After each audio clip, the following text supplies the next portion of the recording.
guys, today magkakaroon tayo ng shoe review ng Li-Ning Youshui Retro.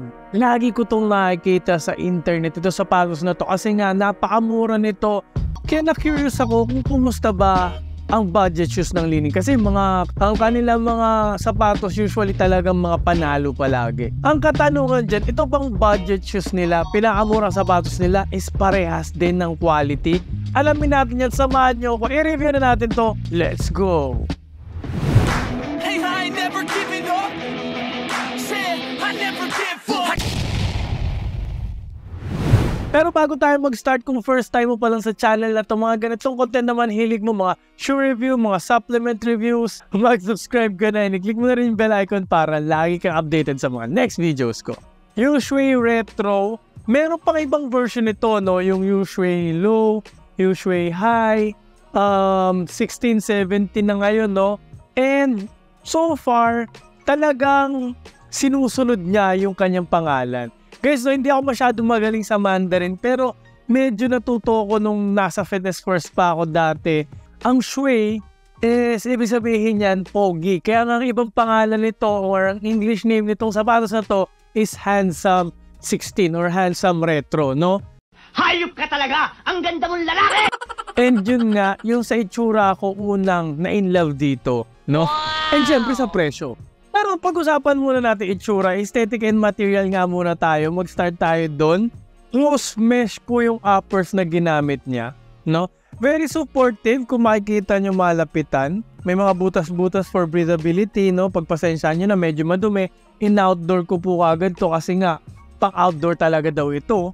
Chinek ko kung totoo, pero mamaya natin pag-uusapan yan. Gumamit po ito ng light foam, no? Yan. Meron po siyang TPU plate dito sa heel counter for support. Meron din po siyang arch support. Sa ganitong presyo, may torsion plate arch support po siya. Ito po, ayan din po, mapipindot niya siya dyan. Lupit mo sa ganitong price point. By the way, unahin ko na, no? Price point, puntahan natin, pag-usapan natin, 2,500 na lang po ito ngayon, no? Wala na, finish na. Nandito yung pangalan niya, guys, oh. Basta yan, may pangalan siya dyan. And ito rin, no? Nandito, may pangalan din siya, Youshui. May mga infusing. Siyempre, para sa durability, para mas tumagal. Kasi nga, mesh lang to, guys, eh. No? Siyempre, no, kung kayo, lagi kayo nagto-toe drag, tapos outdoor pa, mapupudpud to agad. Buti na lang merong mga infusing dyan, no? And syempre may konting support din yan. Mamaya natin pag-uusapan. Yung shape niya nagugustuhan ko nga talaga, no? Kasi low cut po ito. Napaka-mobile ng ankle nyo dyan. Pang point guard po talaga. Very versatile, no? Kung kayo pang practice na sapatos, kailangan nyo pang pangalawang outdoor shoes. Mga ganun. Parang pang substitute nyo na sapatos, outdoor shoes. Bagay po talaga ito. Poging-pogi talaga yung shape, gusto ko. Minimal actually, minimalist po yung design niya. So dahil po dyan, aesthetic and material, 9 out of 10 po tayo, no? Kasi pogi ito. Okay naman yung mesh niya, hindi naman mukhang cheap. Actually mukhang ano naman, mukhang premium naman, mukhang mamahalin sa ganitong price. Kompleto naman ang mga kailangan kong bagay. Ito, lagi ko itong hinahanap. It's a good buy pa rin kung kukuha kayo nito. Hindi pa rin siya luma if akong tatanungin nyo. Worth it po pa rin. Next, punta na tayo sa traction and outsole. Very important ito sa mga point guard. Syempre, no? Na malupit yung traction, malupit yung outsole. And ang nakakatuwa, ang unang-una ko napansin kasi white solid rubber outsole po siya na may mga circular pattern, no? Puro pabilog po. Ripple effect, no? Maraming ripple effect, no? Yan. Ang una ko napansin sa kanya, no? Hindi po siya masyadong nag-a-attract ng dust. Konting punas nyo lang, tanggal na yung dumi-dumi. Tapos good to go na naman kayo. And yun nga, no, sinabi ko kasi unang unang pagkahawak ko sa kanya, napansin ko na kagad yung sobrang katigasan ng ulo. Hindi, joke lang. Sobrang katigasan ng outsole niya. No, kaya trinay ko kagad siya sa outdoor and oh my God, guys. Walang nangyari sa outsole niya. No, kahit hinarabas ko ito, hindi po maganda yung outdoor namin dito. Dusty, restaurant parking space po yun. Hindi, wow. Kaso lang, ito, makinig kayo. Pag indoor, doon medyo may mga konting slide akong nararamdaman. So pag sa indoor, good siya pero hindi po siya great. Sa outdoor po talaga siya nagsashine. Nice. Yun nga sinabi ko sa inyo, kung pa-outdoor naman ang laruan nyo, panalong-panalo, sulit ito sa inyo. Ganitong presyo, traction and outsole score ko po dito is 9 out of 10. Okay, mataas pa rin, di ba? Next, punta na tayo sa safety and support. Doon medyo nakukulangan ako sa lateral and medial support nito. Though, napakaganda po ng kanyang uppers, di ba, close mesh. Parang yung uppers niya supportive naman, pero parang nakukulangan ako ng konti sa ano niya, sa support niya, no? Though medyo umangat ito medyo umangat ng konti, konting-konti lang eh. Yung midsole niya, nag-act as a sidewall para sa mga lateral moves mo, jab step, pero konti lang. So, hindi siya very supportive. Oo, merong infusing, buti na lang may konting infusing para may konting lockdown, pero konti lang na naman. Pero dito sa heel area niya, napakaganda talaga dahil dito. Perfect, actually, perfect yung heel counter niya. Ganito yung gusto kong pakiramdam sa heel para mapababa yung risk ng tapilok ng injury. Dahil napakaganda ng lockdown dito. Yung outrigger niya, okay naman, malapad naman, and low to the ground to, so mababa yung risk ng tapilok. Ang kagandahan pa nito, meron po siyang arch support. Ayan o. May arch support and may torsion plate. So may twisting support din po yan. Hindi po mag-roll or magti-twist yung paa nyo dito. Though ano lang siya, though plastic shank plate lang siya. Okay pa rin naman. Okay pa rin naman. Hindi siya mukhang cheap. Ano pa naman kasi ako guys no? Heavy na mahilig mag-Euro step sa tunay na laro. Nakulangan talaga ako dito. Kaya bibigyan ko po siya ng 8 out of 10 sa safety and support. Next, punta na tayo sa fit and comfort. Yung step and comfort nito, hindi rin gaanong okay.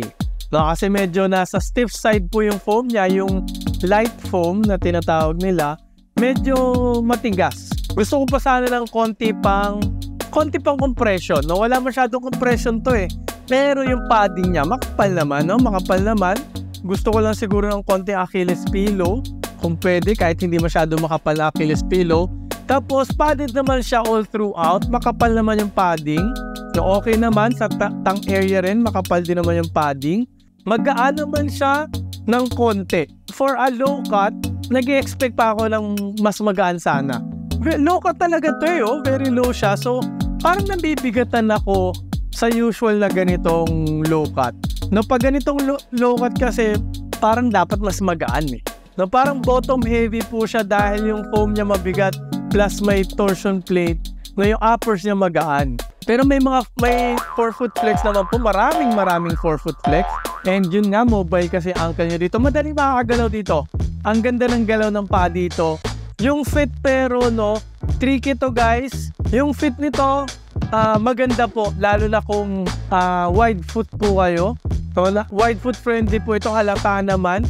Ang ganda no. And yung uppers niya supportive naman. Hindi rolyo yung paa nyo dito. Okay yung fit. Actually, maganda yung pakiramdam niya sa loob. No? True to size po kayo sa leaning. And yun nga, healthy to sa paa pag bumabagsak kayo dahil wide foot friendly siya. May space pa po para mag-spread yung mga daliri. Ganun po dapat, no? Pag bumabagsak galing sa talon. Huwag pong pipigilan yun. So, sa mga narrow na mga sapatos, medyo question mark tayo dyan. Ayaw natin masyadong narrow. Dahil nga mesh pa to, no? Mesh pa to, mag-e-expand pa po to ng konti. So, dahil dyan, fit and comfort, bibigyan ko siya ng 8 out of 10. Kasi yung fit niya talaga, guys, okay na okay din. Ganito yung gusto kong pakiramdam sa loob ng sapatos. Wow! Next, punta na tayo sa breathability. Mesh po ito, no? Pumapasok naman po ng konti yung hangin sa loob. Lumalabas din po yung heat. Galing dito sa mesh na uppers, no? Kaso lang medyo, closed pa. No? Na hindi talaga totally 100% pumapasok yung hangin. Mukha lang siyang breathable, pero hindi siya masyadong breathable. Kasi nga siguro, dahil nga wala na siya masyadong TPU plate, lalo na dito sa lateral side, wala na mga TPU plate, yung kanina ko nirereklamo, yung uppers nila, talagang ginawa nilang supportive, ginawa nilang close. Enclosed po talaga, tight po talaga yung stitching, yung yung pagkakagawa sa kanya. So, yung breathability medyo nabawasan tuloy. Considering na mesh to, dapat breathable to eh. Anyway, buti na lang yung tang niya, napakakapal naman napakalaki ng mga butas-butas. No? So nakakapasok pa rin naman ng hangin. Nakakapasok naman dito mga 50%. Kala ko mga 80 man lang to eh. So dahil dyan guys, breathability 7 out of 10 po tayo. Medyo mababa pero okay lang naman. Dapat sana pero mas pinagginawa nila tong breathable kasi nga outdoor na na basketball shoes. So anyway, next punta na tayo sa cushioning. Gumamit po ito ng full length po na light foam. On a bouncy side po ito. Pero ang kagandahan, talagang pang-point guard naman talaga siya. May energy return, you will feel quick, fast, very responsive na ride po ang meron na binibigay itong Ushuaï, no? Pang-point guard talaga and low to the ground. Usually, yung mga natatry kong leaning, mahilig sila sa court field. Though hindi ko pa natatry iba, no? Yung impact protection, medyo mababa nga lang, no? Medyo ramdam ko lang konti sa tuhod. Kasi nga, on a stiff side to, may bounce naman. And dahil sa torsion plate arch support, meron namang konting, alam mo yun, may konting bounce, may konting tulong. So dahil dyan, bibigyan ko po ito ng 8 out of 10 sa cushioning dahil parang gusto ko pa more ng impact protection, no? Pero to guys wala siyang masyadong heel drop. Ang ganda, flat ka dito, minimalist shoes talaga po siya, no? Sa itsura and sa cushioning, minimalist po. Next, punta na tayo sa price tag. Dito talagang mataas na to, no? Dahil marami pa rin nito sa market, tapos ganun yung presyo niya, ganito naman yung quality, no? Okay pa rin. Bibigyan ko po ito ng 10 out of 10 sa pricing, no? Tatanungin niyo kung, coach, hindi naman maganda yung niya, parang hindi siya worth it, mababa yung mga binigay nyo na score sa kanya. No, worth it pa rin to kung ako yung tatanungin. May niche nga lang siya. Sa mga taong nangangailangan ng outdoor shoes, na point guard, na magaan ka naman, hindi mo kailangan ng impact protection masyado, payat ka naman, o hindi ka tulad ko kasi maarte ako, kailangan ko ng impact protection and Hindi, wow. siyempre may edad na okay ito sa inyo, lalo na on a budget pa kayo ang target market nito. Sobrang mura, pero leaning pa rin naman to. Alam naman natin na pag ang leaning, di ba? Quality naman talaga. Guys, may torsion plate, may arch support sa ganitong presyo. Wala na kayong hahanapin pa. Mala X-step na eh. Mala 361 na yung lupit ng ganung presyo. Tapos, di ba? Ganun pa yung bibigay na technology. Worth it naman talaga. Huwag kayo mag-alala. Maglalagay ako ng link dyan. Lazada, Shopee link, no? Para makabili po kayo nito. Sinabi ko na yung niche kung ikaw yun. Kung sakto itong sapatos na to para sa'yo, no? Ikaw yung sinabi ko kanina. I-try mo na to. Hindi ako mapapaya kasi napakamura naman. No? Kaysa naman guys, bumili kayo ng fake imitation OEM na pwede kayo ma-injured, madulas, no? Sumakit yung tuhod ninyo, walang technology, masira kagad. Huwag kayo iiyak. Pero kung naghahanap pa kayo ng iba pang point guard na sapatos, maglalagay po ako dito. I-click nyo lang yan. And pati yung bilog dito, huwag nyo kalimutan pindutin para makasubscribe po agad kayo and para lagi kayo updated sa mga next videos ko. Maraming po salamat sa panonood. Mag-ingat po kayo palagi and lagi nyo rin po tatandaan to always drink your protein. Bye!